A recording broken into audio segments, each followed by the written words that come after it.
નમસ્કાર પત્રકાર મિત્રો, હું લાભુભાઈ કાતરોડિયા, અધ્યક્ષ પત્રકાર એકતા પરિષદ ગુજરાત. વડોદરા જિલ્લાનું જિલ્લા અધિવેશન રોઝરી સ્કૂલના રોઝરી ઓડિટોરિયમમાં, એટલે કે બસ સ્ટેન્ડથી તદ્દન નજીક, 22 તારીખે રવિવારે સાંજના 5 કલાકે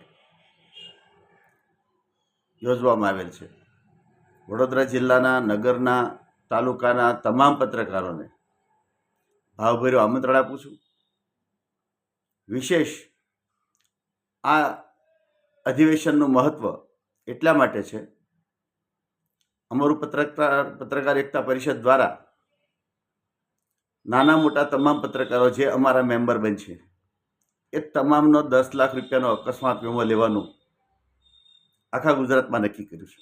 ભાવનગર અને બોટાદ અને મહિલા વિંગનો વીમો ક્લિયર થઈ ગયો છે. ત્યારબાદ વડોદરાનો વીમો લેવા માટે આ અધિવેશન ગોઠવું છે. 200 જેટલા ફોર્મ તો આવી ગયા છે, પણ જે લોકોના વીમો લેવા માટેના ડોક્યુમેન્ટ્સ બાકી હોય તે અધિવેશનના સ્થળે લેતા આવશે તો પણ ઠીક છે, અથવા ત્યાર પછી 8 દિવસમાં પહોંચાડશે તો પણ ઠીક છે. પણ ખાસ એક ફોર્મ PDF ગ્રુપમાં નાખેલી છે, એ ફોર્મ ભરવાનું છે, એમાં ફોટો લગાવવાનો છે, સાથે પ્રેસ કાર્ડ જોડવાનું છે, અને પત્રકારનું આધાર કાર્ડ તેમજ એના પત્ની અથવા નોમિની કોઈ પણ 18 વર્ષથી મોટા હોય તેનું આધાર કાર્ડ જોડવાનું છે. આ બંને આધાર કાર્ડ અને ફોર્મ અમારા કોઈ પણ હોદ્દેદારને પહોંચતું કરશે એટલે નજીકના, એટલે 8-10 દિવસમાં એનો વીમો લેવાઈ જશે.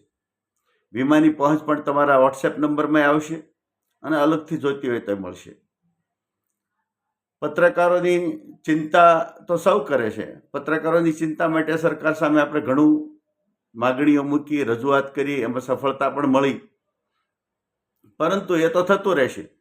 પત્રકારના પરિવારની ચિંતા કોણ કરશે?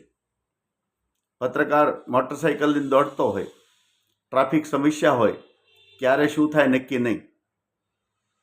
પત્રકારનો અકસ્માતે કોઈ દુર્ઘટના બને તો એના પરિવારને કોઈની પાસે લાંબો હાથ ન કરવો પડે, એના દીકરા દીકરીને ભણવા માટે કોઈની પાસે લાંબો હાથ ન કરવો પડે.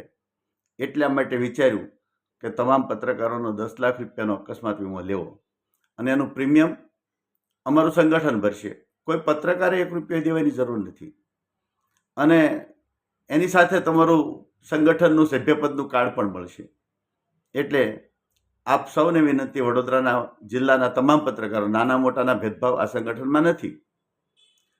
આ અધિવેશનમાં રાજસ્થાન મહેમાનો આવવાના છે, અધિકારીઓ પણ આવવાના છે, અને આખા ગુજરાતમાંથી પત્રકાર એકતા પરિષદના હોદ્દેદારો પણ ઉપસ્થિત રહેવાના છે. ત્યારે આપ સૌ આ મહાઅધિવેશનના સાક્ષી બનો.